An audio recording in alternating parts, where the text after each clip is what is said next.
and welcome to Sophie & Co. I'm Sophie Shevardnadze. Our topic today is tasty but possibly dangerous. Genetically modified products are invading our supermarkets. Looking good, tasting fine, growing quick in the field. They look like an awesome way to solve food supply issues. But what if the real cost of these beauties is revealed when it's already too late? The God delusion, breaking into nature's design. The green revolution and genetic engineering tech was sold as the keys to feed the world's hungry. But famines still strike. The world's most vulnerable have not been saved. In the developed world, corporate lobbying and sleight of hand blind consumers to reality, for which a compliant corporate media carries ads, but few expose. Is GMO just misrepresented? Is it just misunderstood? Or a devil in angel's disguise? One name resonates where GMO is at stake: Monsanto. The agrochemical giant that brought you Agent Orange. Can they be trusted? Are they too big to fail? Who's in their pocket? And what's in the packet? And our guest today is Jeffrey Smith from the Institute for Responsible Technology, author of books on health dangers from genetically modified organisms. Jeffrey, great to have you with us today. Great to be here. All right, so if you were explaining to a school kid in plain words, how would you explain what's wrong with the genetically modified products? Well, with genetically modified products, you take individual genes from the DNA of one species and you force it into the DNA of other species. So you can mix and match between humans, animals, viruses, bacteria, and plants.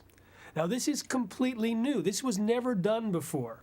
It's a radical new way of creating organisms that are not the products of the billions of years of evolution and not the products of sexual reproduction. What you need to know is that the process itself is flawed. It creates unpredicted side effects.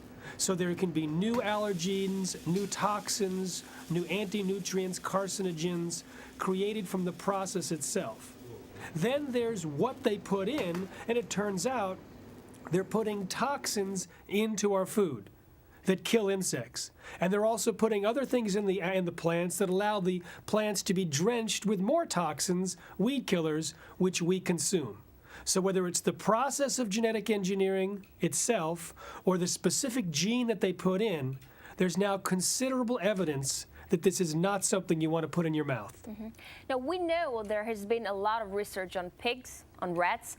Have there been any proven cases of GMO-provoked diseases in humans? Well, we know in the 1980s there was a food supplement called L-tryptophan.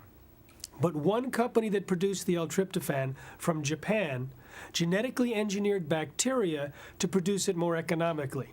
And that process of genetic engineering almost certainly introduced contaminants into the tryptophan, which killed about 100 Americans and caused 5,000 to 10,000 to fall sick.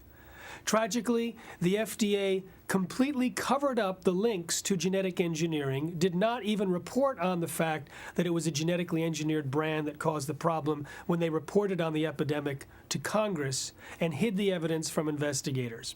This has been typical of the FDA's stance at promoting genetically modified foods. Now, we don't have any human feeding studies to look at, but we do now have case studies. Thousands of physicians around the United States are prescribing non-GMO diets to their patients.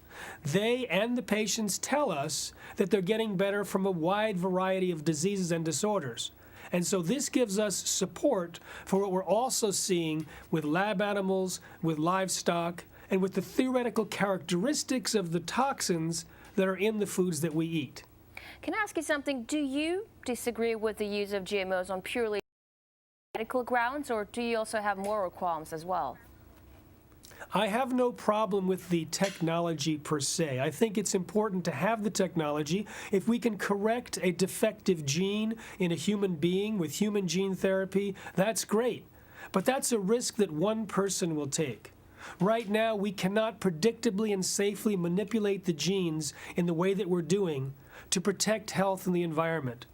So to release the products of this infant science, which is prone to side effects, into the food supply and moreover into the environment where the self-propagating pollution of the gene pool through pollen drift and seed movement makes it irreversible, that's not responsible at this time. Maybe in 50 to 100 years, maybe at some point in the future when we fully understand the DNA enough to make these manipulations, then it would be responsible to introduce GMOs into the outdoors or food. I know the advocates of the GM crop say they can help us combat poverty, starvation, diseases in the developing world. Is there any truth in these claims? Well, not according to the experts, just according to the public relations groups of the biotech industry. The world's experts at feeding the world and eradicating poverty actually have a report called the ISTAD report, sponsored by the UN and the World Health Organization, etc. And it concludes that GMOs in their current form have nothing to offer feeding the world or eradicating poverty. But this has been the promise to get people to try and promote the technology and accept the technology, but it doesn't bear out. In fact, it doesn't even increase average yield. It reduces yield on average, according to independent science. But Jeffrey, from your point of view, are there any tangible benefits at all from GMOs? If you put blinders on, yes. You see, the most popular genetically modified crop is called Roundup Ready. It's produced by Monsanto, and they produce Roundup herbicides. So the Roundup Ready crops are able to drink or withstand applications of Roundup herbicide, which would normally kill the plant. So from the narrow farmer's perspective of weeding, it's easier because you can spray over the top of the crops, kill all the other plant biodiversity, but not the Roundup Ready crops. What they don't look at is the health dangers to those who eat the crops that now have the Roundup absorbed into the food portion. They don't look at the damage to the soil, the damage to the ecosystem, the promotion of plant diseases, more than 40 of them in the United States as a result of the use of Roundup. If you look at the big picture, the current generation fails. If you narrow yourself down to one particular attribute, you can sing the praises of this flawed technology. Right, so Monsanto produces Roundup, right? Show me the bigger picture. How did Monsanto get so big? Monsanto is the largest seed company in the world. Now, their background is quite controversial. They've been continually voted the most hated and most unethical company on earth for years and years with stiff competition. They lied about the toxicity of their former products, PCBs, Agent Orange, DDT, and they have an unprecedented control around the world in the regulatory bodies. This is exemplified by the Food and Drug Administration, where the policy on GMOs was overseen by Monsanto's former attorney, Michael Taylor. And the policy falsely claims that the agency wasn't aware of any information showing that GMOs were significantly different. Therefore, the FDA requires no safety studies and no labeling. They leave it up to Monsanto to determine if their foods are safe, and Monsanto doesn't even have to tell the FDA or consumers if it wants to slip a GMO into our food supply. Now, Michael Taylor, after overseeing this policy, he became Monsanto's vice president and chief lobbyist. Now he's back at the FDA as the U.S. food safety czar. But documents made public from a lawsuit revealed that the overwhelming consensus among the scientists working at the FDA was exactly the opposite of that exposed in the policy. The scientists said GMOs would be dangerous, could create allergies, toxins, and new diseases, and should be tested. Now, Monsanto's takeover, essentially, of the FDA has been replicated around the world. I've been to 37 countries, and I've seen how they capture regulators, ministries, departments, etc. And once that happens, they discredit and dismiss any adverse findings about GMOs. They don't even read the dossier. Unfortunately, it's a rubber stamp situation around the world, and if you trace it back, it comes down to they're doing it based on Monsanto's own research, which we've caught them red-handed, rigging their research to avoid finding problems and covering up problems when they persist nonetheless. But I still don't understand how Monsanto got so big. They have paid an enormous amount of money for campaign contributions and lobbying. A recent article came out. They spent $8.7 million last year. They have a very strategic way of infiltrating influence. In fact, the entire biotech industry and big ag does. A former FDA official said that Big Ag, basically the regulatory agencies, FDA, EPA, and USDA, have done everything that Big Ag has asked them to do and told them to do. So we see influence even in the courts. Clarence Thomas on the Supreme Court was Monsanto's former attorney. The Secretary of Agriculture, Tom Vilsack, was the former Biotech Governor of the Year. He had given an award to Monsanto. The chief negotiator for the United States is a former CropLife person, basically the trade group for Monsanto and the other biotech groups. The person at the USDA who used to give out money for research, another Monsanto person.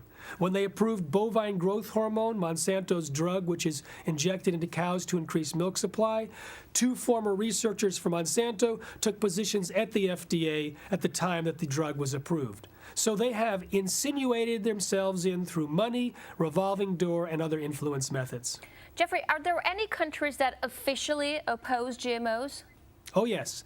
In fact, there are many countries that do not allow GMOs to be planted on their soil.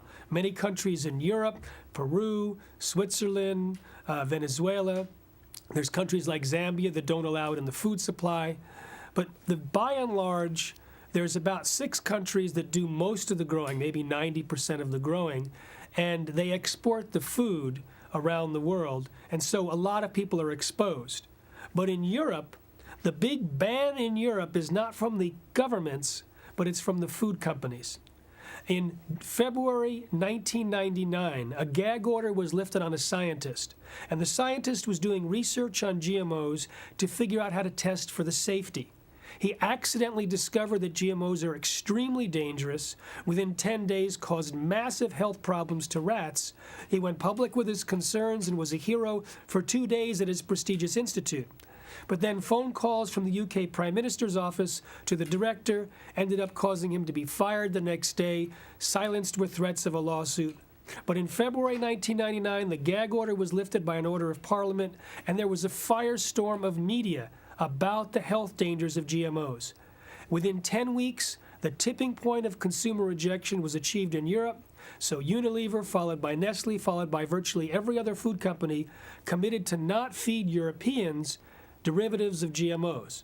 The same companies feed Americans and Canadians and others the derivatives of GMOs because we haven't raised a stink, because the information about the health dangers has not been widely circulated on those continents.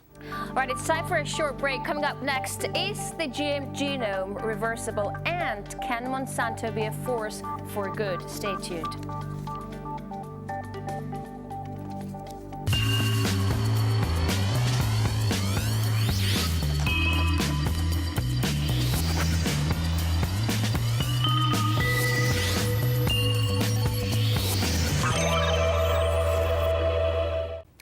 All right, welcome back to the show. We're talking about genetic engineering and how it bites into our lives with anti-GMO activist and author Jeffrey Smith. Jeffrey, we're talking about Europe. So the problem there is that the EU requires GM products to be labeled as such, but there is a loophole there where imported products don't need to be labeled. How did that happen? And do you think we'll see more and more GM crops being grown in Europe?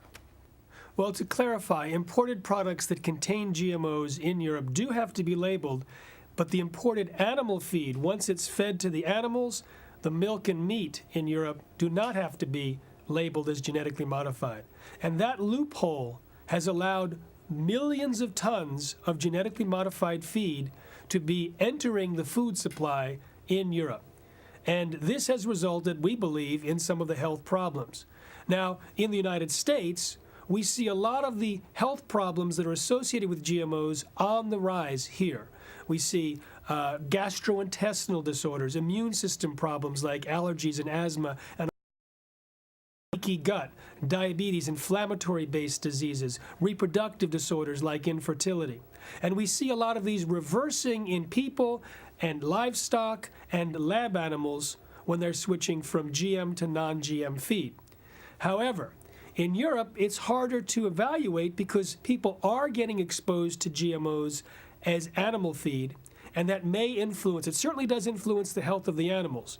We've seen damage to virtually every organ and every system in animals, potentially precancerous cell growth, smaller brains, livers, and testicles, inflamed immune system organs, damage to the liver and kidneys, etc.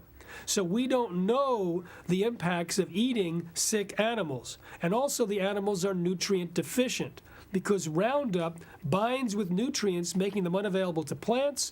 The animals' their most popular dish is Roundup Ready soy, corn, cottonseed, canola meal, sugar beet pulp, and alfalfa. So they're eating nutrient deficient food. There's a universal deficiency among the livestock, certainly in the U.S., among these nutrients. That creates more sickness in the animals. Similarly, the dairy is influenced. You can get DNA from the genetically modified feed. So the European consumers are largely unaware that they're still being exposed to GMOs, which may be negatively influencing their health. Jeffrey, but if everything is so dangerous as you say it is, because I guess in America people are much more aware of what you're saying that people here in Russia or in Europe, why are the sales going up? Why are they growing? Well, actually, the sales of non-GMO labeled products are growing faster than any other category. It was the fastest growing category of food sales in 2012. We have non-GMOshoppingguide.com and a free iPhone application called Shop No GMO with over 10,000 products that are verified as non-GMO. Whole Foods president told USA Today that when a product becomes third-party verified as non-GMO, sales increase by 15 to 30%. Hundreds more companies are enrolling, and this is creating the tipping point. We saw the tipping point happen in Europe. We're seeing stage after stage of the tipping point unfolding in the United States. The desire for non-GMO products, because of the concerns about health, especially for children who are most at risk, have driven a movement for labeling. So labeling laws have passed in Connecticut and Maine, is expected to pass in Washington State in the fall. More than 24 other states have introduced labeling bills as legislation. They have not yet passed, but many are expected to pass next year as well. So we're seeing a movement against GMOs, and we think this will result in their elimination supply by the food companies, who will see it as a marketing liability. Well, that's good to hear. That's for sure. That's for one thing. But can I ask you another thing? These companies like Monsanto, for example, who produce those GMOs, they're certainly also aware of all the repercussions and dangers. What do you think are the motives for them? Is there any more to it than just a simple case of corporate greed? Well, I first want to confirm what you said. I spoke to a former Monsanto scientist, and he confirmed what we already knew, that when rats were damaged by Monsanto's corn in an industry study, instead of withdrawing the corn, they rewrote the study to hide the evidence. Similarly, he told me that 3 of Monsanto's safety study testers for bovine growth hormone, which is injected into cows to increase milk supply, they tested the milk and found so much IGF-1, a cancer-promoting hormone, in the milk that the 3 Monsanto scientists refused to drink milk thereafter, one, unless it was organic. One bought his own cow. Now, we know from experience that Monsanto has this agenda to push it out. I talked to someone who was in a San Francisco conference in 1999, and he heard Monsanto's consultant, Arthur Anderson, describe how he had worked with Monsanto's executives by asking them first, what's your ideal future in 15 to 20 years? The executives described a world in which 100% of all commercial seeds were genetically engineered and patented. And this would give Monsanto and the few biotech industry colleagues control of the world's seed supply. When you control the seeds, you control the food. The food is the largest traded commodity. If you have control of the food and control of the farmers, it's an enormous control and profit motive. In addition, they want to introduce Terminator technology that makes the seeds sterile. It's not yet commercialized, but it's targeted, if introduced, to the 1.4 billion farmers in the world that save their seed. That doesn't pay Monsanto anything. So they want all the farmers in the world to be going to the catalogs of Monsanto for their genetically modified patented seeds. So this is an effort to replace the products of the billions of years of evolution with designer genes and designer organisms designed for greater profit and control. So the situation is pretty similar to how it was back in the 70s with tobacco. Remember, tobacco, dangers of tobacco were publicly acknowledged, but people were suddenly working for profit, even though they knew that it was damaging public health.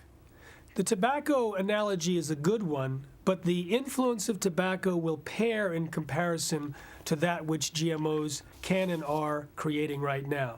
You see, GMOs are in the food supply, so they affect everyone who eats. They're also released outdoors where the genes can outlast the effects of global warming and nuclear waste as a permanent feature in the gene pool. So it becomes an irreversible technology that can influence every human being, all living beings, and all future generations. But similarly to the tobacco industry, they use tobacco science with the biotech industry. They use the wrong detection methods, the wrong controls, the wrong statistics, and when they do find problems, they try to cover it up. This we've shown time and time again, for example, in my book, Genetic Roulette, or the movie by the same name.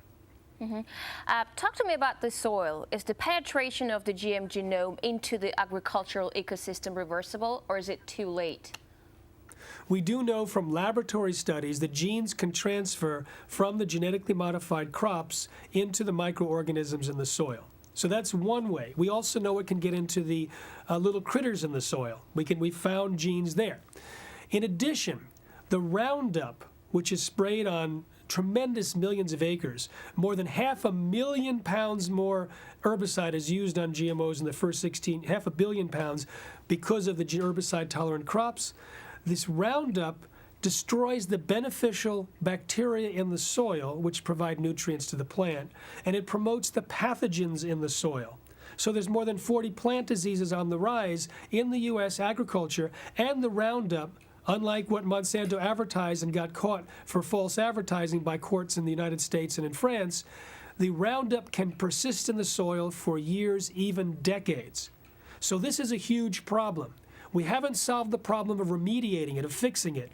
But then there's the Bt toxin. The Bt toxin is produced in corn and cotton. It's designed to break little holes in the cell walls of the insects' stomachs to kill them. It's now found to break holes in human cells, possibly causing leaky gut. It gets through the cell walls and somehow gets into the bloodstream. It was found in the blood of 93% of the pregnant women tested, 80% of their unborn fetuses. So now we have a hole-poking toxin in the blood of our fetuses, which gets in their brain because there's no blood-brain barrier developed at that stage. So this is a nightmare. But the Bt toxin also binds with clay in the soil and can wash into rivers and affect the marine ecosystem, which it does. And so we're sending this toxin out in millions of acres in the ecosystem and possibly even colonizing our own gut bacteria with this gene, turning our gut bacteria into living pesticide factories. We can say this because the only human feeding study conducted on soy found that the gene inserted into soybeans, part of it transferred into the DNA of gut bacteria and may have continued to function. They shut down the experiment as soon as they found that because it was a very scary thing to think that the genetically modified genes may be producing proteins inside our digestive tract long after we stop eating GMOs. They never tested to see if eating a corn chip that produces the Bt toxin, the gene might transfer to the gut bacteria, turning it into living pesticide factories, causing toxic and immune responses inside of us. So whether it's the bacteria in the soil or the bacteria in our gut, this stuff is pervasive. Furthermore, Roundup kills beneficial gut bacteria, and it doesn't kill the nasty stuff like Salmonella, botulism, and E. coli. Now, we know that the gut bacteria is extremely important for health, for the digestive tract, for the digestive system, for the immune system.